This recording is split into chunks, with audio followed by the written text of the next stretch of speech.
Bismillahirrahmanirrahim. Assalamualaikum warahmatullahi wabarakatuh. Anak-anakku kelas 9 yang saya cintai,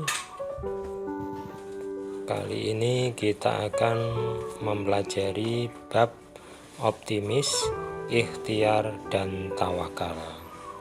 Apa yang ada di benak kalian ketika diberi tantangan untuk mengangkat beban seberat 100 kilo atau membaca buku yang tebalnya 200 halaman satu hari, atau diberi tantangan untuk bisa khatam Quran selama 1 bulan? Pada awalnya tentu merasa berat, namun bila direnungkan sejenak, ternyata ada banyak orang yang mampu mengangkat beban 100 kilo. Tidak sedikit orang yang mampu membaca 1 buku dalam 1 hari. Bahkan ada jutaan orang yang mampu khatam Quran selama 1 bulan. Bahkan khatam selama 1 hari. Ketika orang lain bisa, mengapa kita tidak? Nah, semangat inilah yang disebut dengan optimis. Yakin bisa, itulah yang disebut dengan optimis. Atau keinginan dan cita-cita yang tinggi, inilah optimis. Kemudian usaha yang kita lakukan, inilah yang disebut dengan ikhtiar. Kemudian kita berdoa dan berserah diri kepada Allah, inilah yang disebut dengan tawakal. Baik anak-anakku yang saya cintai, kita akan bersama-sama membaca ayat-ayat Al-Quran tentang optimis, ikhtiar, dan tawakal. Yang pertama adalah surah Az-Zumar ayat yang ke-53. Mari kita bersama-sama membaca. A'udzu billahi minasyaitonir rajim. Bismillahirrahmanirrahim. Qul ya ibadiyalladzina asrafu ala anfusihim la taqnatu min rahmatillah. Innallaha yaghfirudz dzunuba jami'a. Innahu huwal ghafurur rahim. Yang artinya, katakanlah, wahai hamba-hambaku yang melampaui batas terhadap diri mereka sendiri, janganlah kamu berputus asa dari rahmat Allah Subhanahu wa Ta'ala. Sesungguhnya Allah Subhanahu wa Ta'ala mengampuni dosa-dosa semuanya. Sungguh Dialah yang Maha Pengampun, Maha Penyayang. Kemudian surat An-Najm ayat yang ke-39 sampai 42. Bismillahirrahmanirrahim. Wa an laisa lil insani illa ma sa'a wa anna sa'yahu sawfa yura thumma yujzahul jazaa'al awfa wa anna ila rabbikal muntaha.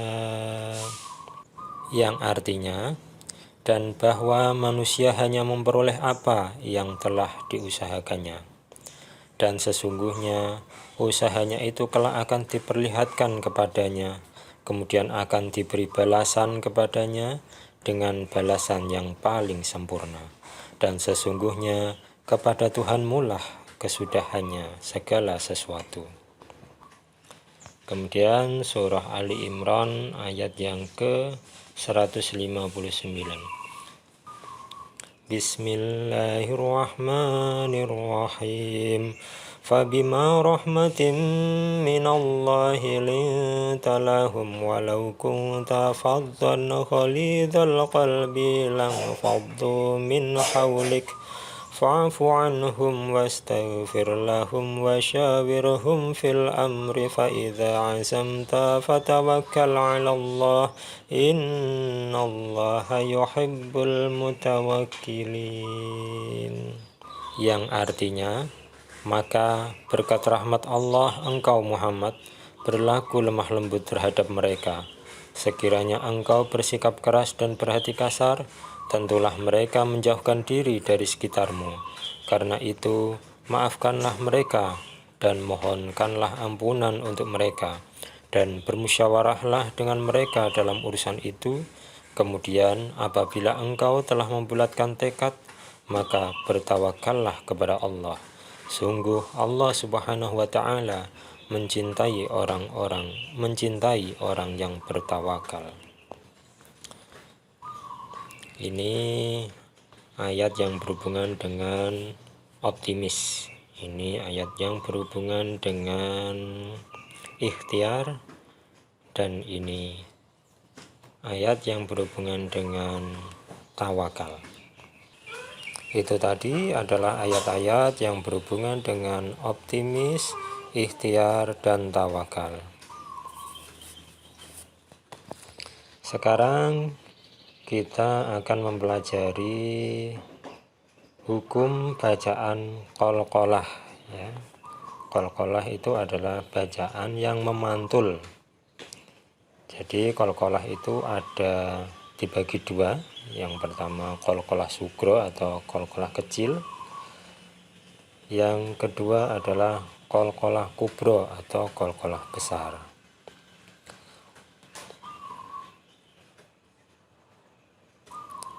Huruf qalqalah itu ada 5, ya. Qaf, ta, ba, jim, dan dal. Tetapi Pak Budi lebih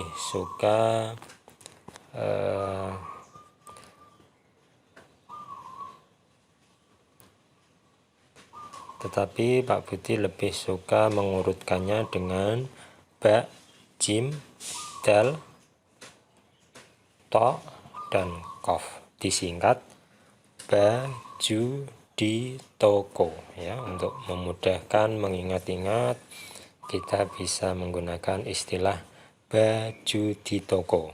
Ba, jim, dal, ta, dan qaf. Baik, sekarang kita baca contoh qalqalah sugro atau qalqalah kecil, ya. Biasanya berada di tengah atau bukan di akhir ayat. Biasanya berada di tengah, ya, bukan di akhir ayat. Contohnya adalah Quran surah Az-Zumar ayat yang ke-53. La taqnatu mir rahmatillah, ya. La taq dibaca memantul, bukan la taq, tapi la taqnatu mir rahmatillah. La taqnatu mir rahmatillah. Begitu, ya. Kemudian contoh lagi yang bawahnya, subhanahu wa ta'ala. Subhanahu wa ta'ala amma yusyrikun. Bukan subhanahu, tapi subhanahu wa ta'ala amma yusyrikun, ya. Itu contoh qalqalah sugro. Kemudian qalqalah kubro. Qalqalah kubro adalah suatu lafal mengandung bacaan qalqalah kubro apabila ada huruf qalqalah berharokat sukun berada di akhir kalimat atau berharokat sukun karena waqaf, ya, berhenti. Dibanding qalqalah sugro, maka cara membaca qalqalah kubro memantulnya lebih kuat dan mantap, ya. Hurufnya sama, ya, ba, jim, dal, ta, dan qaf. Contoh bacaan qalqalah kubro misalnya min kulli zawjin bahij, ya, ada pantulannya lebih kuat. Kalau yang qalqalah sugro kan bahij, tapi kalau qalqalah kubro bacaannya pantulannya lebih kuat, bahij. Min kulli zawjin bahij. Contoh lagi, muttaqi'ina ala furushim batainuha min istabraq. ya. Yang qaf ini adalah bacaan qalqalah kubra, istabraq, raq, nah, itu kubra. Sedangkan yang ba ini karena berada di tengah, bukan di akhir ayat, maka ini qalqalah sugro ya. Istabe itu sugro, kemudian raq itu kubro. Ya, ciri-cirinya kalau sugro atau kecil itu berada di tengah, sedangkan yang kubro biasanya di akhir ayat. Contohnya ini istabraq, bukan istabe ya, tapi istabe. Kemudian roknya itu istabraq, bukan rok, tapi rok. Sekarang kita lanjutkan memahami kandungan surah Az-Zumar, surah An-Najm, dan surah Ali Imran ya. Surah Az-Zumar ini berkaitan dengan rasa optimis, surah An-Najm berkaitan dengan ikhtiar atau usaha, dan surah Ali Imran ayat yang ke-159 ini berkaitan dengan tawakal atau berserah diri kepada Allah. Dalam menjalani kehidupan, ada kalanya mendapatkan kemudahan dan ada kalanya menemui kesulitan. Dalam menghadapi kesulitan atau masalah, tidak jarang seseorang merasa tidak mampu, kemudian menyerah, bahkan berputus asa. Maka berbahagialah seorang muslim karena Allah Subhanahu wa taala memberikan petunjuknya mengenai apa yang harus dilakukan oleh seseorang ketika diliputi perasaan ingin berputus asa. Melalui surah Az-Zumar, Allah melarang kita berputus asa ya. Nabi Shallallahu Alaihi Wasallam juga melarang untuk berputus asa. Ataina Rasulullah Sallallahu Alaihi Wasallam wa huwa ya'malu amalan aw yabni bina'an fa'annahu alaihi falamma faragha da'alana wa qala la ta'yasa minal khairi ma tahazzazat ru'usukuma innal insana taliduhu ummuhu ahmara laisa alaihi kisratun thumma yu'tihillahu wa yarzuquhu. Rawahu Ahmad atau diriwayatkan oleh Ahmad. Artinya kami berdua menemui Nabi Shallallahu Alaihi Wasallam. Beliau sedang memperbaiki sesuatu atau sedang membangun suatu bangunan. Kami berkeluh kesah kepadanya. Tatkala beliau selesai, beliau memanggil kami dan beliau bersabda, "Janganlah kalian berputus asa dari kebaikan selama kepala kalian masih bisa bergerak." Manusia itu dilahirkan oleh ibunya dalam keadaan merah, tidak memiliki suatu apapun, lalu Allah memberinya rezeki. Kemudian yang selanjutnya adalah surah An-Najm ayat yang ke-39 sampai 42. Di sini Allah mengajarkan kepada kita untuk selalu berikhtiar atau berusaha, karena setiap usaha yang dikerjakan oleh manusia akan diberikan balasan dengan balasan yang sesuai dan sempurna. Jangankan manusia, burung yang terbang di pagi hari saat perutnya kosong, maka saat sore hari kembali dengan perut yang terisi dengan makanan.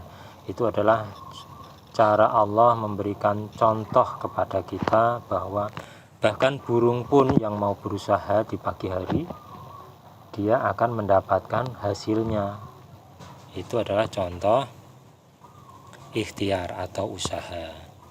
Contoh lagi, ketika kita sakit, maka kita harus berikhtiar atau berusaha untuk berobat supaya Allah memberikan kesembuhan. Kemudian yang terakhir adalah surah Ali Imran ayat yang ke 159. Ayat ini mengajak kita untuk bertawakal atau berserah diri kepada Allah Subhanahu wa taala, karena Allah sangat mencintai orang-orang yang berserah diri kepadanya. Tawakal artinya berserah diri kepada Allah setelah kita melakukan ikhtiar atau usaha. Jadi setelah kita berusaha, kita pasrah atau berserah diri kepada Allah. Misal kita sakit, kemudian kita berusaha atau berikhtiar untuk berobat, maka kesembuhan itu kemudian kita serahkan kepada Allah. Yang penting kita sudah berusaha, kita sudah berdoa, maka yang selanjutnya adalah kita pasrah atau berserah diri kepada Allah. Insya Allah orang yang melakukan optimis, kemudian ikhtiar dan berserah diri kepada Allah, maka orang tersebut akan mendapatkan kesuksesan baik di dunia maupun di akhirat. Baik anak-anakku yang saya cintai, pada pertemuan kali ini kita cukupkan sampai di sini. Mudah-mudahan kalian dapat memahami materi yang sudah Pak Budi sampaikan. Akhir kata, wabillahi taufik wal hidayah. Wassalamualaikum warahmatullahi wabarakatuh.